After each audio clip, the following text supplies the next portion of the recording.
राधे राधे भक्तों, जय श्री कृष्णा। आज की वीडियो में हम बात करेंगे सोमवार व्रत कथा का महात्म्य, पूजा विधि और सोमवार व्रत कथा। सोमवार का व्रत चंद्रदेव व भगवान भोलेनाथ की अर्चना हेतु किया जाता है। इस व्रत को श्रद्धा पूर्वक करने से मानसिक क्लेशों से छुटकारा मिलता है एवं सभी मनोकामनाएं पूर्ण होती है। यदि श्रावण के महीने में सोमवार का व्रत किया जाए तो यह अधिक फलदायक सिद्ध होता है। वैसे यह व्रत चैत्र, श्रावण व कार्तिक मास में किया जाता है। इस व्रत में सोमवार के दिन उपवास रखकर भगवान शंकर, माता पार्वती की पूजा अर्चना करनी चाहिए। दिन में एक बार भोजन करना चाहिए। सोमवार व्रत रखने से स्त्रियों के पति पुत्र का सुख मिलता है। पूजा विधि। भगवान शंकर की पूजा का श्रेष्ठ समय प्रातःकाल माना जाता है। अतः सोमवार के दिन प्रातःकाल ब्रह्म मुहूर्त में उठकर नित्य कर्म से निवृत्त हो स्नान कर पूजन हेतु ध्यान पर भस्म धारण कर कुशा पर बैठे, पूर्व व उत्तर दिशा की ओर मुख रखे, चौकी पर सफेद कपड़ा बिछाए, उस पर तांबे पर खुदा सोमवार यंत्र, भगवान शिव की प्रतिमा, शिवलिंग की स्थापना करे। बेल पत्थर, पुष्प, अक्षत, जल व दक्षिणा इत्यादि सामग्रियां अपने निकट रखे। शिव पूजन विधान के पश्चात व्रत कथा पढ़नी चाहिए। व्रत कथा पूर्ण करने के उपरांत भगवान शिव को भोग लगाकर तुलसी के पौधे में अर्घ दे और दिन में एक ही समय भोजन करें। सोमवार व्रत कथा।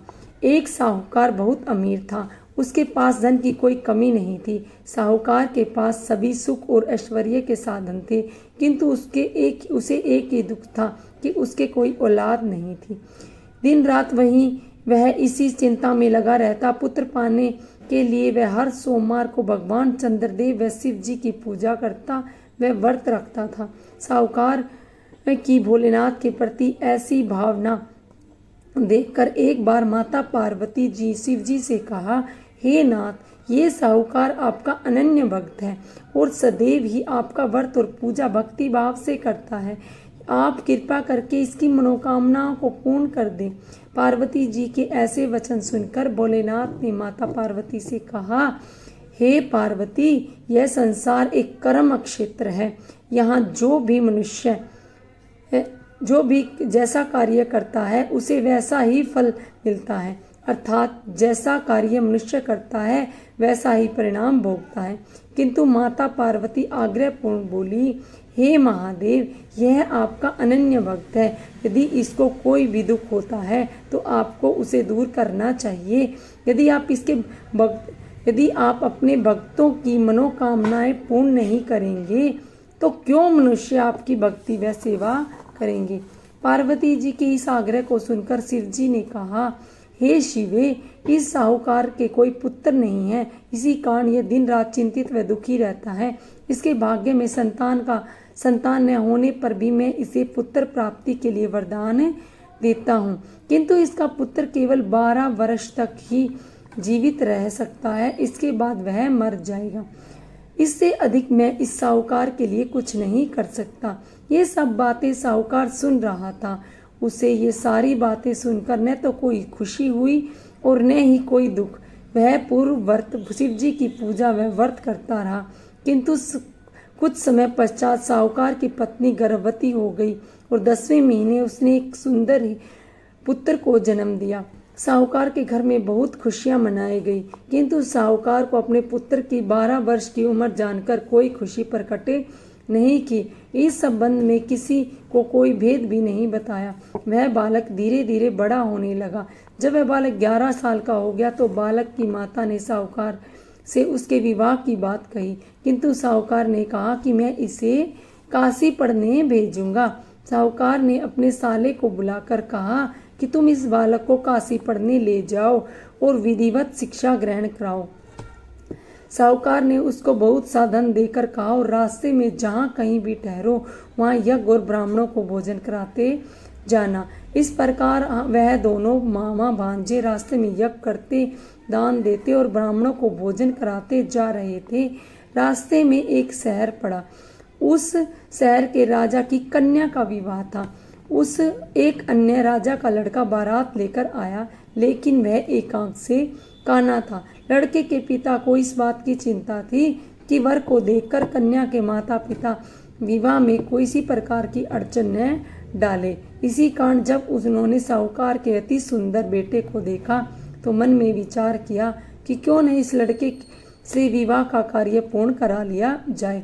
यह विचार कर उसे लड़के और उसके मामा ने कहा, यदि आप फेरे व कन्यादान का कार्य पूर्ण करा देंगे तो आपकी बड़ी कृपा होगी और हम आपको बहुत सारा धन देंगे। साहूकार के लड़के और उसके मामा ने इस बात को स्वीकार कर लिया कि विवाह का काम भली प्रकार से पूरा हो गया। जब वह लड़का जाने लगा तो उसे चुपके से राजकुमारी की चुनरी पर लिख दिया कि तेरा विवाह मेरे साथ हुआ है, लेकिन जिसके साथ तुम्हें भेजा जाएगा वह एक आंख से काना है। मैं काशी जी को जा रहा हूँ। राजकुमारी ने जब इस प्रकार लिखा पाया तो राजकुमार के साथ जाने से इनकार कर दिया और कहा, ये मेरा पति नहीं है, मेरा विवाह जिसके साथ हुआ है वह काशी पढ़ने के लिए गया है। राजकुमारी के पिता ने जब ये बात सुनी तो अपनी कन्या को विदा करने से इनकार कर दिया। बारात वापस चली गई। उधर साहूकार का लड़का और उसके मामा काशी जी पहुंचे, जहां लड़के ने पढ़ना शुरू किया और अपना अतिरिक्त समय मामा भांजा यज्ञ दान आदि में व्यतीत करने लगे। इस प्रकार कई महीने बीत गए। जब लड़का 12 साल का हुआ तो उस दिन लड़के के मामा ने यज्ञ का आयोजन कर रखा था। अचानक ही लड़के की तबीयत खराब हो गई। लड़के के मामा ने कहा कि अंदर जाकर सो जाओ। लड़का अंदर जाकर सो गया। थोड़ी देर पश्चात लड़का मर गया। जब लड़के के मामा ने देखा कि वह मर गया है तो वह बहुत दुखी हुआ। उसने सोचा कि पहले यज्ञ पूरा कर लूं, उसके बाद कुछ सोचूंगा। लड़के के मामा ने यज्ञ पूरा किया, फिर रोना प्रारंभ किया। वह बहुत जोर जोर से रो रहा था। संयोगवश शिवजी और पार्वती उधर से जा रहे थे। पार्वती जी ने भगवान भोलेनाथ से कहा, हे नाथ, कोई दुखी व्यक्ति रो रहा है, उसके कष्टों को दूर करो। जब शिवजी और पार्वती जी वहां पहुंचे तो उन्होंने देखा कि वह लड़का वहां पर एक लड़का मरा पड़ा है। तब पार्वती जी ने देखते ही उस लड़के को पहचान लिया।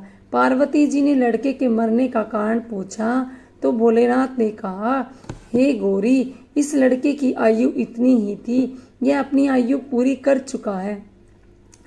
तब पार्वती जी ने विनम्रता पूर्वक कहा, महाराज, कृपया करके आप इस लड़के को जीवित कर दीजिए, नहीं तो इसके माता पिता इसके वियोग में तड़प तड़प कर अपनी जान दे देंगे।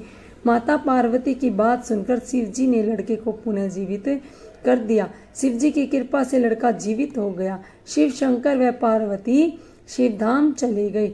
शिक्षा पूरी होने पर लड़का और उसका मामा पहले की तरह यज्ञ करते, ब्राह्मणों को भोजन तथा दक्षिणा देते अपने घर की ओर चल दिए। रास्ते में दोनों उसी शहर से आए जहां पर लड़के की शादी हुई थी। वहां पहुंचकर दोनों ने यज्ञ करना शुरू कर दिया। जब वे दोनों यज्ञ कर रहे थे तो लड़के के ससुर यानी वहां के राजा ने, जो उधर से घोड़े पर बैठकर अपने सेवकों के साथ जा रहा था, उसने लड़के को पहचान लिया। राजा ने महल में ले जाकर दोनों की खूब सेवा की। कुछ समय राजा के महल में रहने के बाद लड़के ने राजा से जाने की आज्ञा ली। राजा ने अपनी लड़की को लड़के के साथ विदा किया। बहुत सा धन व दास दासियों को भी भेजा। जब वे अपने शहर में आए तो लड़के के मामा ने कहा, पहले मैं तुम्हारे माता पिता को तुम्हारे आने की खबर सुना आता हूँ, तब तक तुम अपनी पत्नी सहित यहाँ आराम करो। ऐसा कहकर लड़के का मामा साहूकार को उसके पुत्र के आने की खबर देने चला गया।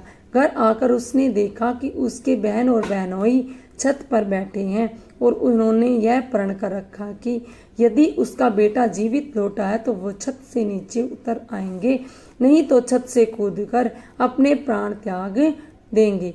लड़के के मामा ने जब यह समाचार उन्हें सुनाया कि लड़का जीवित लौट आया है, तब उन्होंने विश्वास नहीं हुआ।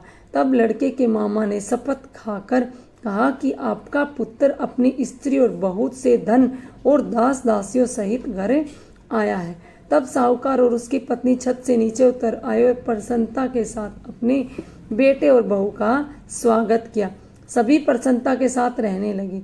इस प्रकार भक्ति भाव से जो भी प्राणी सोमवार के व्रत का पालन करता है और प्रेम पूर्वक इस कथा को सुनता और पढ़ता है और उसके सभी कष्ट दूर होते हैं, उसकी सभी मनोकामनाएं पूर्ण होती हैं और इस लोक में सुख भोग सुविधाओं को भोगकर अंत में शिव लोक को की प्राप्ति होती है। इस प्रकार सोमवार के व्रत को 16 सोमवार तक करें, फिर उद्यापन करें।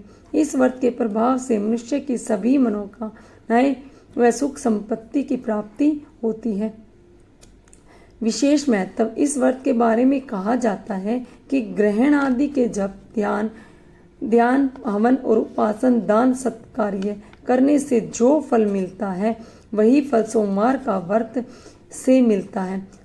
श्रावण में केदारनाथ का ब्राह्मण कमल से पूजन, दर्शन और अर्चन और केदार अक्षेत्र में निवास का विशेष महत्व है। इसे भगवान शंकर की प्रसन्नता और शिव की कृपा प्राप्त होती है। भगवान शंकर की आरती।